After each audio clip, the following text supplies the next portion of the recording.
ভূমিকম্প এমন একটি প্রাকৃতিক দুর্যোগ যেখানে চাইলেও আমরা পূর্বাভাস দিতে পারি না। সেক্ষেত্রে ভূমিকম্পকালীন সময়ে আপনার প্রতিক্রিয়াই আপনাকে বেঁচে থাকতে সাহায্য করতে পারে। এক্ষেত্রে বিশ্ব স্বীকৃত ৩টি উপায় রয়েছে যা আজ আমি আপনাদের সাথে শেয়ার করব। প্রথমে হচ্ছে ড্রপ। ভূমিকম্পকালীন সময় চেষ্টা করুন সমতল কোনো জায়গায় শুয়ে পড়া। ঘরের ফ্লোরের মেঝ, ঘরের ফ্লোর, খেলার মাঠ কিংবা গাড়ির পার্কিং এ। আরেকটি উপায় হচ্ছে কভার।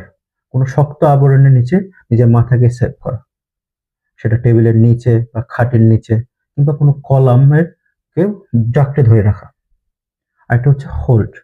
হোল্ড হচ্ছে আপনি যে অবস্থায় আছেন, যাকে ধরে আছেন সেটাকে শক্ত করে ধরে রাখুন যতক্ষণ পর্যন্ত ভূমিকম্প শেষ না হচ্ছে।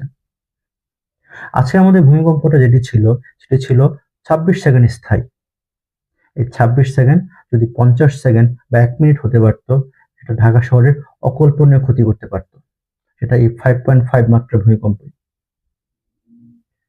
তো নিরাপদে থাকার চেষ্টা করবেন। অবশ্যই ভূমিকম্পকালীন সময় গ্যাসের চুলা, বৈদ্যুতিক লাইন চেষ্টা করবেন বন্ধ রাখার।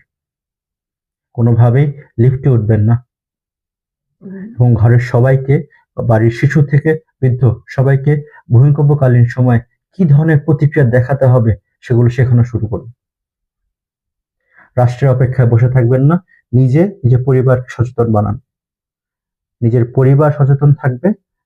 আপনার যে বিল্ডিং বানাচ্ছেন চেষ্টা করবেন বিল্ডিংটি ভূমিকম্প প্রতিরোধী কিনা জেনে বসবাস করার।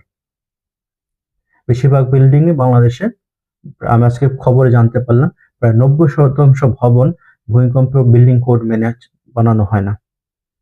তো আমরা মৃত্যুকূপে বসবাস করছি। সরকার অপেক্ষায় বসে না থেকে নিজে এবং নিজের পরিবারকে বাঁচাতে কিভাবে প্রতিক্রিয়া দেখাতে হবে সেটাই আমাদের জানা প্রয়োজন।